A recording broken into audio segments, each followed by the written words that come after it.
আজি একক ভাওনা সংলাপ প্ৰতিযোগিতাত উপস্থিত শ্ৰদ্ধাৰ অধ্যক্ষ মহোদয় আৰু বিচাৰক মহোদয়। আজি এই ভাওনা সংলাপ প্ৰতিযোগিতাত মই শ্ৰী শ্ৰী ৰামপৰাজয় সীতাৰ পাতাল গমন নাট থাকিল লক্ষ্মণ চৰিত্ৰৰ এটি কৰুণৰ প্ৰকাশক সংলাপ প্ৰক্ষেপণ কৰিবলৈ আগবাঢ়িছোঁ।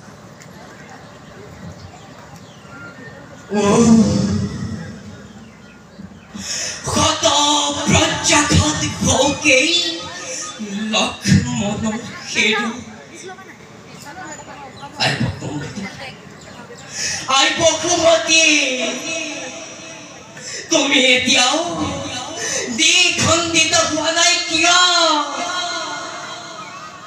হৃদয়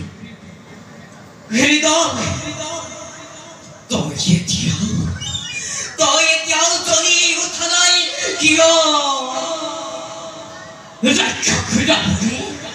ৰাক্ষস ৰাৱণে যিদিনা কৰিছিল জানকী মাতৃক, সেইদিনাতো তই জ্বলি উঠিছিলি প্ৰচণ্ড বেগেৰে। কিন্তু আজি কিয়? ৰাষ্ট্ৰধন পৰি হৰি ত্যাগ কৰি স্নেহৰ উৰিমিনাত ৰাজ কাৰেঙত তোমাৰ বাবেই দাদা মেৰিয়াই লৈছিল শৰীৰত বাকলি বখন। এয়াই নেকি প্ৰতিদান লক্ষ্মণক তোমাৰ?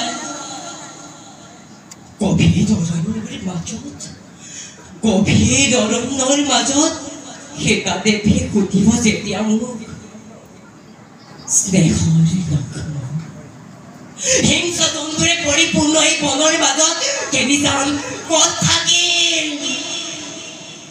তেতিয়া কি বুলি উত্তৰ দিবই নিষ্ঠুৰ লক্ষ্মণে? নাই মই আৰু বিচলিত হলে নহব। জ্যেষ্ঠ দাদা পিতৃতুল্য মোৰ, তেওঁৰ আদেশ মই পালিবই লাগিব। যাম মই ত্যাগ কৰি সেইটো মোৰ সকলো মমতা এৰি থৈ আহো দেৱী জানকী অৰণ্যৰ মাজত। যাওঁ মই ত্যাগ কৰি হৃদয়ৰ সকলো মমতা এৰি থৈ আহো দেৱী জানকী অৰণ্যৰ মাজত। ধন্যবাদ। এতিয়া মই পৰশুৰামৰ গুৰুদক্ষিণা সহস্ৰাজন বধ নাটভাগীৰ ভিকুৰাম চৰিত্ৰটিৰ এক ৰৌদ্ৰ প্ৰকাশক সংলাপ প্ৰক্ষেপণ কৰিবলৈ আগবাঢ়িছোঁ।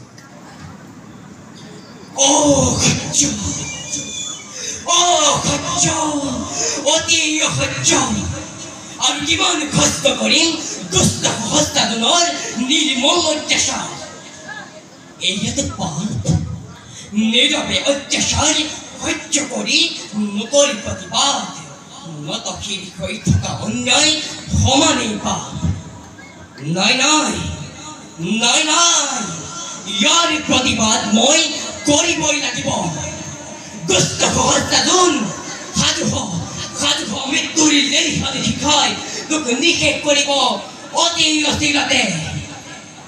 পিতা নীৰৱে অত্যাচাৰ সহ্য কৰি থকাটো কি আমাৰ ধৰ্ম?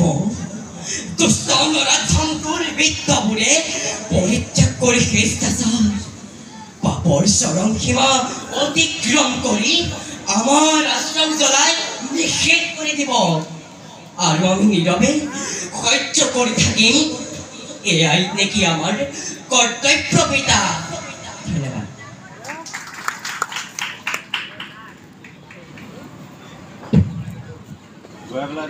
প্ৰকাশ কৰোৱাৰ বাবে আন্তৰিক ধন্যবাদ জ্ঞাপন